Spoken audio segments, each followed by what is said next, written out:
Allahu Akbar, Allahu Akbar. La ilaha illallah, wallahu akbar. Allahu akbar, walillahil hamd. Allahu akbar kabira, walhamdulillahi katsira, wa subhanallahi bukratan wa asila.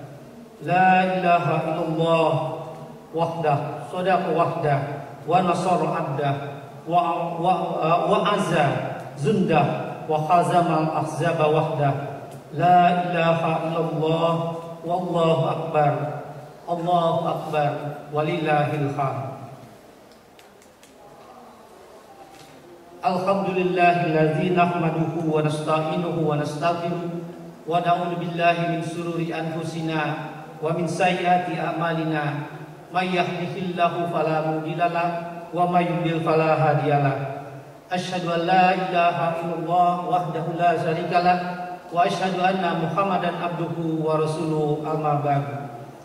Qala Allah ta'ala fil Qur'anil Karim, ya ayyuhallazina amanu ittaqullaha haqqa tuqatih wa la tamutunna illa wa antum muslimun.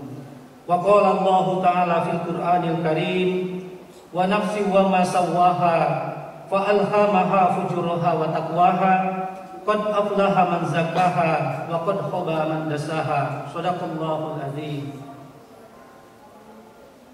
Jemaah yang berbahagia, bulan yang penuh rahmah telah berlalu. Kita sedih karena kita harus berpisah dengan Syahrul Tarbiyah, bulan pendidikan, Syahrul Ijabah, bulan di mana dikabulkannya doa-doa kita, Syahrul Mubarakun, bulan yang penuh barokah, Syahrul Quran, bulan yang diturunkannya Al-Quran, dan Syahrul Maghfirah, di mana saat itu merupakan bulan yang penuh dengan ampunan. Tetapi pada hari ini kita gembira karena kita telah melaksanakan rangkaian-rangkaian ibadah selama bulan Ramadan sesuai dengan kemampuan yang kita miliki. Bahkan tadi sebelum salat Idul Fitri kita telah melaksanakan untuk membayar zakat fitrah dengan tujuan mensucikan diri dan menyempurnakan ibadah di bulan Ramadan. Taqabbalallahu minna wa minkum, taqabbal ya karim. Semoga Allah Subhanahu wa taala menerima amal ibadah kita dan Allah Subhanahu wa taala tentunya mengampuni semua dosa-dosa dan kesalahan kita. Allahu akbar, Allahu akbar, Allahu akbar, walillahil hamd. Sejak tadi malam, lebih dari 1,5 miliar atau bahkan dari data demografi penduduk dunia, terdapat 2,2 miliar umat Islam di seluruh dunia menggemakan takbir, membesarkan asmanya, membulatkan sikap tauhidnya atas eksistensinya sebagai hambanya, mengagungkan atas segala kuasanya. Hingga pagi ini lafaz takbir terus bergema mengisi ruang di antara langit dan bumi. Karena pada hari ini di mana seluruh umat mengikat kebersamaan tanpa membeda-bedakan, hari ini kita sempurnakan ibadah kita dengan memberi kepada hamba-hamba Allah yang papa untuk ikut merasakan kebahagiaan di hari yang fitri ini. Idul Fitri adalah hari kemenangan bagi umat Islam setelah menempuh puasa Ramadan selama 30 hari. Sebulan penuh menahan rasa lapar, menahan rasa haus, serta menahan diri dari godaan-godaan setan untuk tetap melakukan ibadah puasa. Hari inilah saatnya umat Islam kembali fitrah seperti anak yang baru dilahirkan. Allahu akbar, Allahu akbar, walillahil hamd. Jamaah salat Idul Fitri yang dirahmati Allah, jadikanlah hari raya Idul Fitri ini sebagai momentum tazkiyatun nafsi, yaitu momentum untuk mensucikan diri. Makna fitrah adalah keadaan suci tanpa dosa dan kesalahan. Pada hakikatnya menjadikan manusia hari ini lebih baik dari hari kemarin. Manusia yang level ketakwaannya lebih baik daripada hari yang sebelumnya. Manusia yang fitrah mampu menahan diri dari godaan apapun.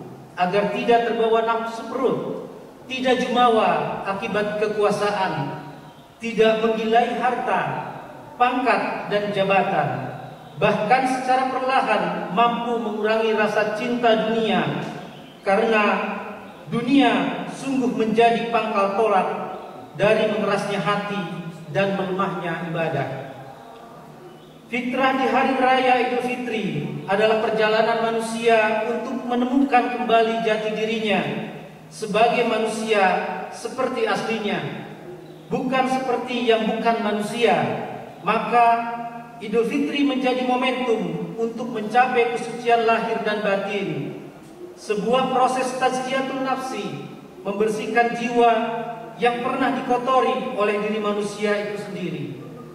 Ikhtiar melapangkan hati untuk menemui orang tua dan orang-orang yang berjasa kepada kita, lalu berani meminta maaf dan memaafkan kesalahan orang lain, serta jujur mengakui kesalahan, lalu saling memaafkan.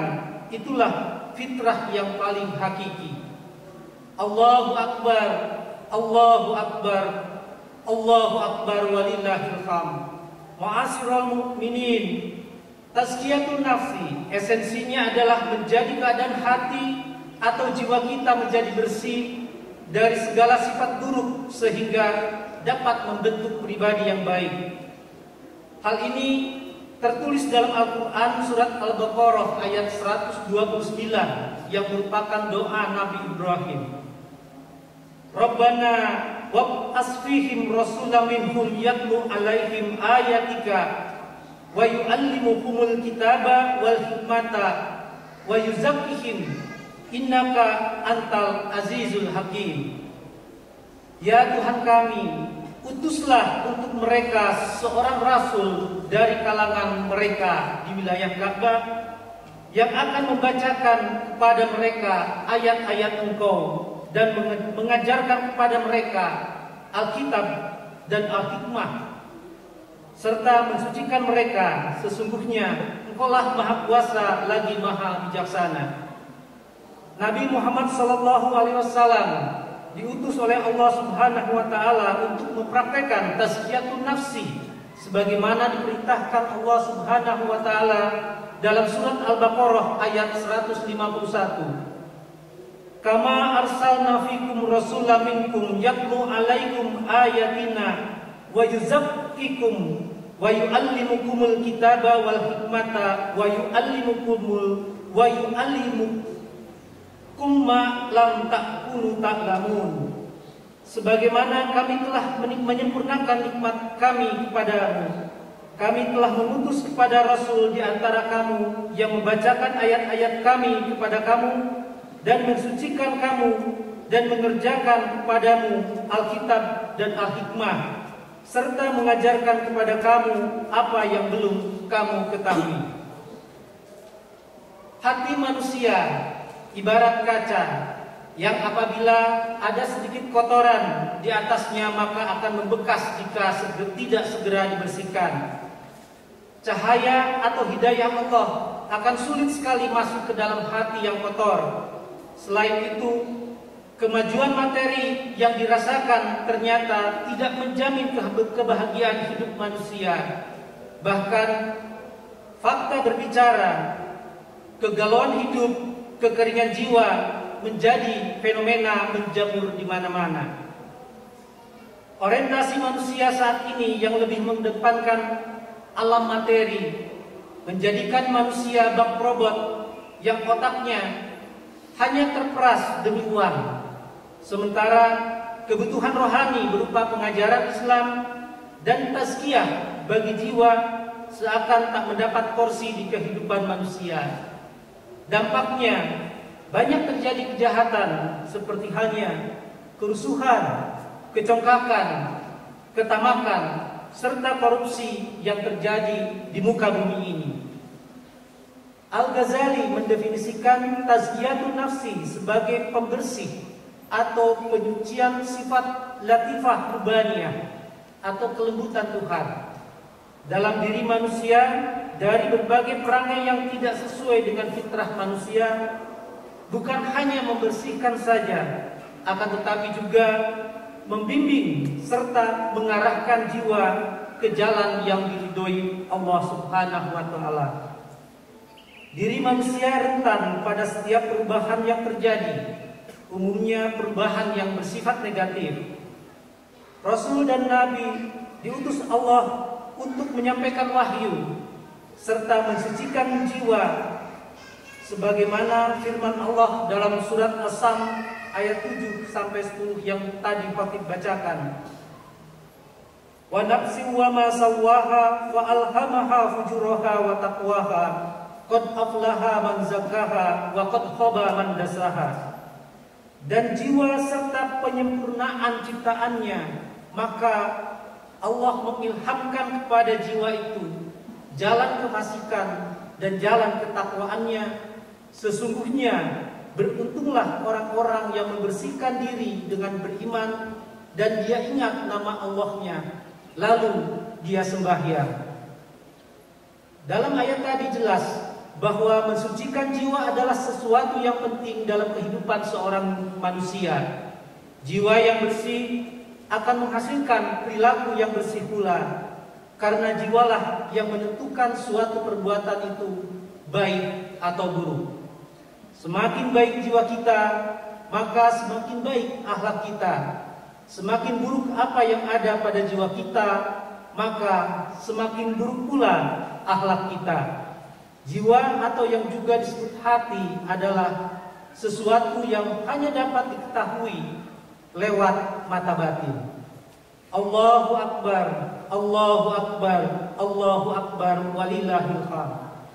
Sebagai umat terbaik dalam upaya menghasilkan perilaku yang bersih tadi, tentunya kita perlu tahu dan memahami 3 proses yang dilalui dalam tazkiyatul nafsi. Yaitu pertama, takhaliyat al-nafsi, disebut juga sebagai takhaliyat asir, yang berarti pengosongan jiwa dari akhlak tercela atau pengosongan jiwa dari segenap pikiran yang akan mengalihkan perhatian dari zikir dan ingat kepada Allah. Yang kedua adalah takhaliyat al-nafs, yaitu pengisian jiwa dengan sifat-sifat terpuji sesudah mengosongkannya dari sifat-sifat tercela tadi, yaitu takhaliyat al-nafs. Proses yang ketiga adalah tajaliyat, adalah tersingkapnya hijab, tersingkapnya sekat yang membatasi manusia dengan Allah, sehingga nyata dan terang cahaya dan kebesaran Allah dalam jiwa kita.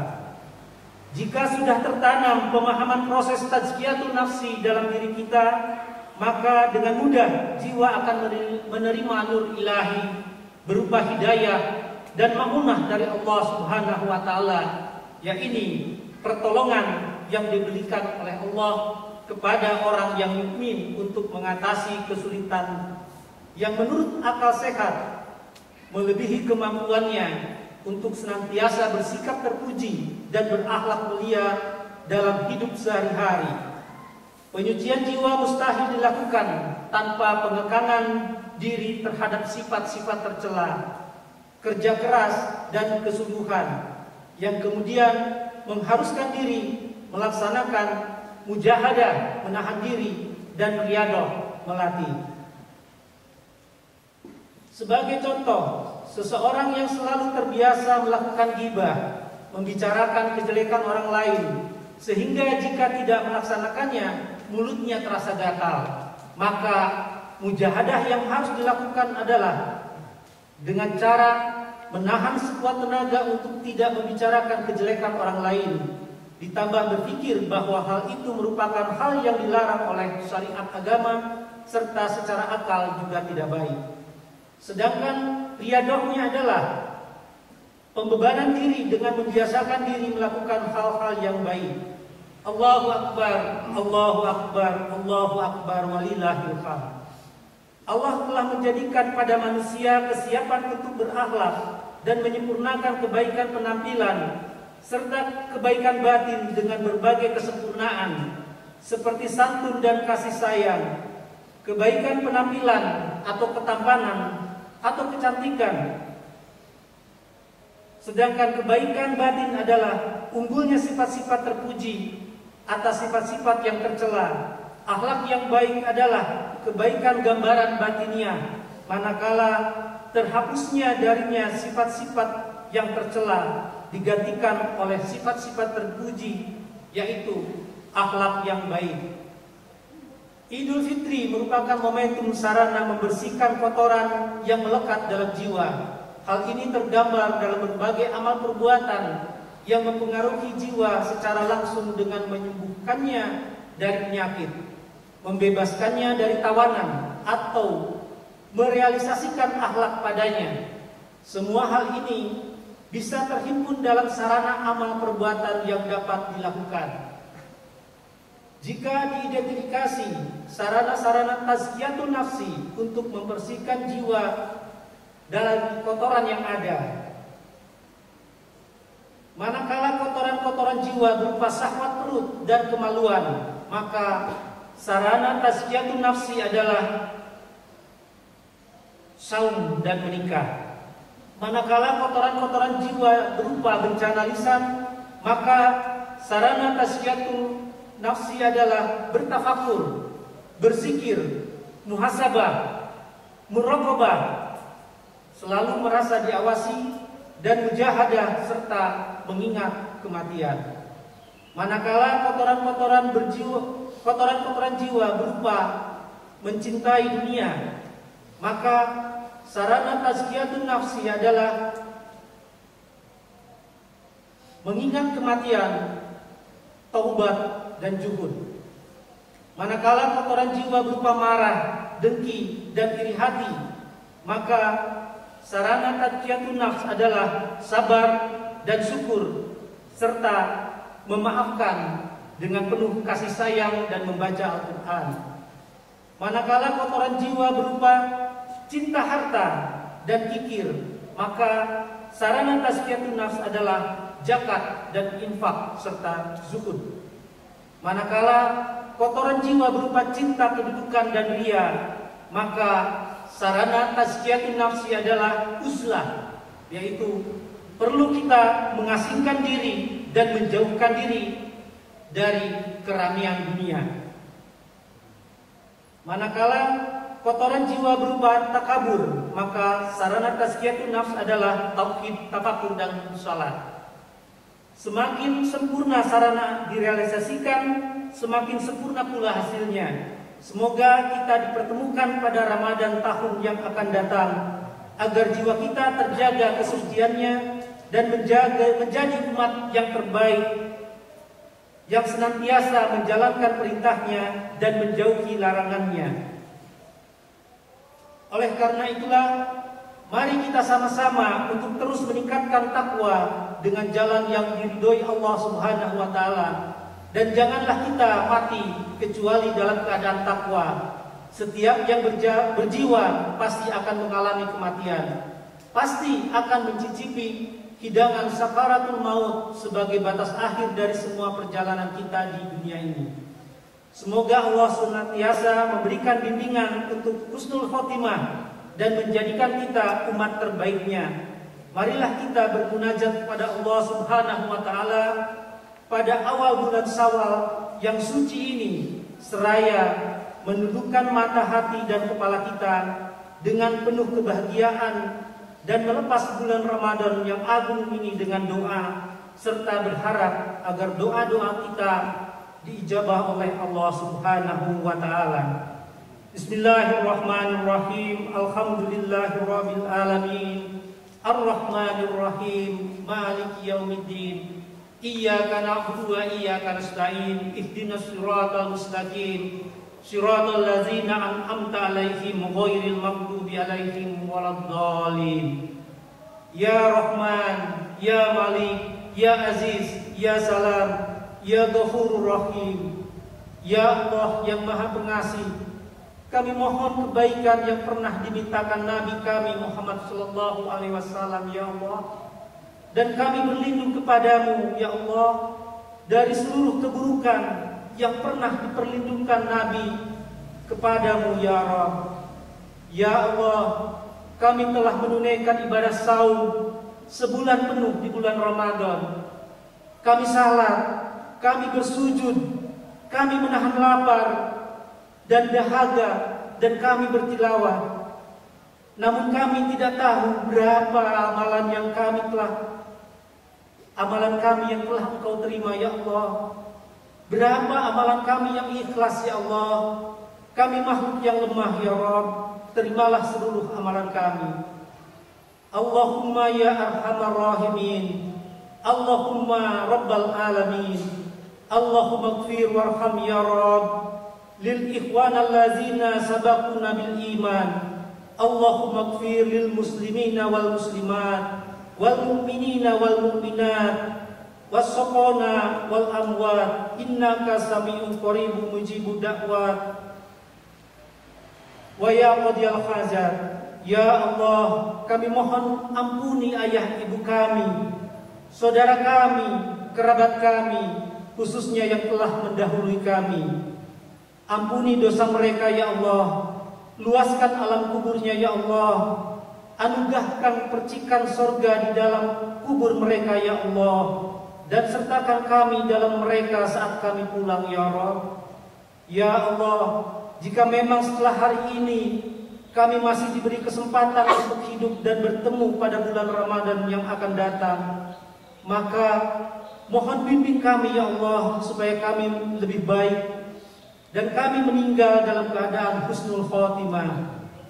Allahumma inni a'udzubika minal barasi wal jununi wal juzami wal min sayyi'il asqami. Ya Allah, sungguh aku berlindung kepadamu dari penyakit belang, gilang, lepra, dan dari keburukan segala macam penyakit. Ya Allah, jauhkanlah kami dari segala penyakit tersebut. Jauhkanlah bangsa kami yang sudah masuk 2 tahun ini. Kami mendapatkan petaka COVID-19. Selamatkan kami dan para pemimpin kami, ya Allah, dari cengkeraman nafsu dunia, dan tetap menjalankan amanah di jalan yang Engkau ridhoi. Rabbana atina min ladunka rahmatan wa hayyi lana min amrina rasada. Ya Rabb, berikanlah rahmat kepada kami dari sisimu, dan sempurnakanlah bagi kami petunjuk yang lurus dalam urusan kami. Rabbi auzidni an askura nikmataka allati an'amta alayya wa ala walidayya wa an amala sholihan tardahu wa adkhilni bi rahmatika fi ibadikas sholihin. Ya Rabb, berilah kami ilham untuk selalu mensyukuri nikmat-Mu yang telah Engkau anugerahkan kepada kami dan kepada kedua ibu bapa kami, dan mengerjakan amal soleh yang Engkau ridhoi, dan masukkanlah kami dengan rahmat-Mu kepada golongan hamba-hamba-Mu yang soleh. Rabbana hab lana min azwajina wa dzurriyyatina qurrata a'yunin waj'alna lil muttaqina imama.